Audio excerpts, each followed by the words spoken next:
Good evening to my gentle viewing audience. Come to you with a couple of tales of woe. Unfortunately, there are only two of my subs over here right now after the deletion of Ashamed to Be Black on YouTube. Now, you can always go to my website, www.ashamed2beblack.com. Shame2beblack.com to see the videos that were too powerful for YouTube that got my channel taken down. You can also click the year one tab, and then I'm going to put those videos up by the year in which I posted them. But not here to talk about me. Here to talk about Gabriel Fernandez. He was killed 5 years ago. Because, and I can say because, since they've been convicted this past week, that egg donor, who is not, even her brother said she's not worthy of the title of mother. That egg donor, Gabriel Fernandez, and her boyfriend at the time, Aguirre, were found guilty. Well, he was found guilty. She pled guilty. He was given the death sentence. She was given life in prison without the possibility of parole. Let me just hit you with some news footage real quick. Have a look. In this capital murder trial, a nurse describing a long list of injuries to the little boy's body that she said stretched from his head to his toes, and the dead boy's sister also being called back to the stand. Allison Siegel was one of the nurses working the night 8-year-old Gabriel Fernandez was brought into the emergency room. He was unconscious and dying, and covered with so many injuries, Siegel struggled to recall them all. There were abrasions, there were open wounds, there was bruising, there was swelling, there was marks on the legs, there was skin missing off the top of the neck. So there were multiple injuries on Gabriel. Head to toe. Head to toe. The chart that night said Gabriel had slipped and fallen in the shower, but Siegel knew that wasn't the case. It's ludicrous for somebody to suggest that that child received those injuries by falling in a bathtub, correct? Yes. But hammering that point home was the attorney for the man accused of killing Gabriel, Aguirre. The defense also calling Gabriel's sister, Virginia, back to the stand for cross-examination. We're relying on sketches because she's just 14 and the judge is not allowing her testimony to be recorded. Aguirre's attorney getting her to tell the jury that it was her mother who would shoot Gabriel with BBs, beat him with a bat, and that on the night paramedics were called, she ordered Virginia to clean up the blood on the floor. Now, Gabriel's mother is being tried separately. She, too, is facing a possible death sentence. This trial slated to resume Monday morning. Reporting live in downtown L.A., Rob Hayes, ABC 7 Eyewitness.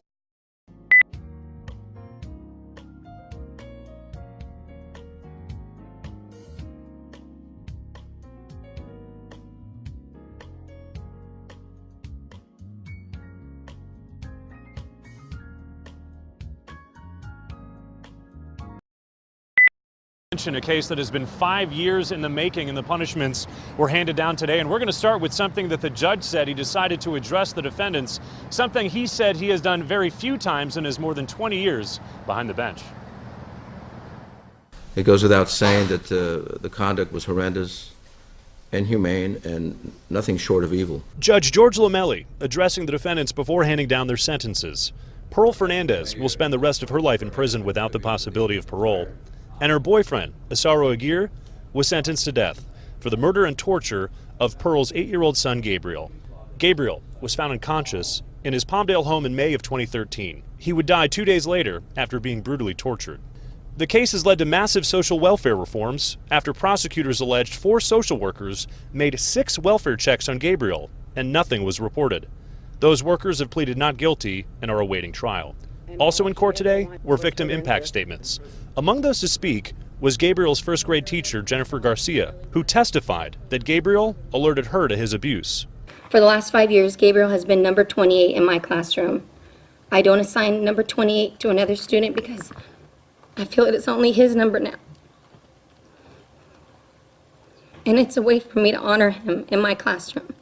It almost makes it like he's still here. Gabriel's family members addressing the media after sentencing, they wore shirts with Gabriel's face on it with the words, "Justice has been served" on the front and "We're not done yet" on the back, a reference to the 4 social workers who are awaiting trial. A case 5 years in the making, even bringing prosecutors to tears. Everybody needs to remember that prosecutors are humans too. We're people. I'm also a dad. I'm just doing my job. And Glenn and Christina, this case will still develop, still awaiting the trial for those 4 social workers. As we learn more about that, we'll pass that information right along. I'm Mark Messer, live in downtown Los Angeles this afternoon, sending it back to you in the studio. All right, thank you. There you go. Likely one of within the top 10, top 20, because shit just happens so often, of fucked up stories that you may have heard. Because don't forget Anaya Day. Do not forget Anaya Day. Do not forget Gabriel. The people that were supposed to care for them killed them. And the mother was there each time. Mother and a boyfriend. Mother and a boyfriend. See, Crystal Valdez, who killed her 4-year-old son, Christopher.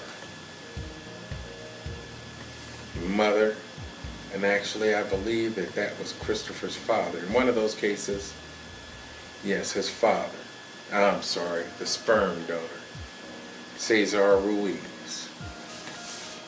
Let me hit you with a picture of little Christopher, killed back in 2011, I believe. Have a look.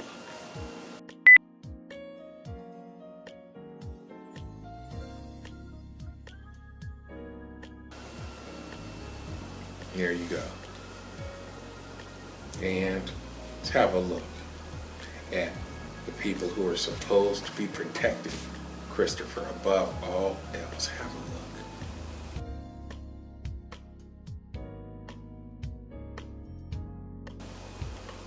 There you go.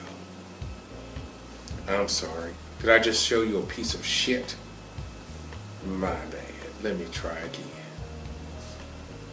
You might not be able to tell the difference, but have a look anyway.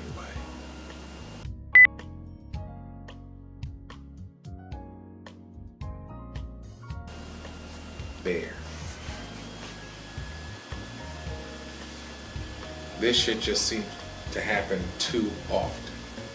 Or maybe it's just the fact that there's the internet. Because there's the internet, now if you don't live in Chicago, you'll hear about shit that happened in Chicago. If you don't live in LA, hear about that shit that happens in LA. So it doesn't just hit the back page of the local newspaper.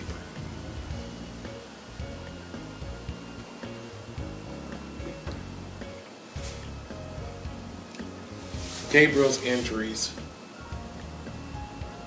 were, the injuries to both of them actually, were just horrific. And I probably put it there as a thumbnail, where you can see that little chart. Now, maybe I put it at the beginning of the video, I don't know, post-production, where you could actually see hands were swollen, their palms were swollen, burns. You see the little dots where he was shot by those BBs and that shit entered his body. And Christopher Valdez fared no better. Just really fucked up. Now, there's one common thread though, because there's some turd out there, some crispy piece of shit that talks of black women being the worst caretakers. I don't know, what do you say? The worst guardians of children or something like that. You notice in those 3 stories that I just mentioned, none of them people were black. However, black women do it too. I mentioned Anaya Gain, actually. Hold on. Pardon me. So is this with Anaya Gang, social services or whatever, child welfare services, they were made aware of it. Didn't shit happen. In the case with Christopher Valdez, social services was made aware and shit didn't happen. You see, a month before Christopher Valdez was killed, he was in the hospital. His mother put him there. And she admitted she hit him. She hit him and he had a big ass knot on his head. Social services in Chicago said, oh, well, charges of child abuse are unfounded.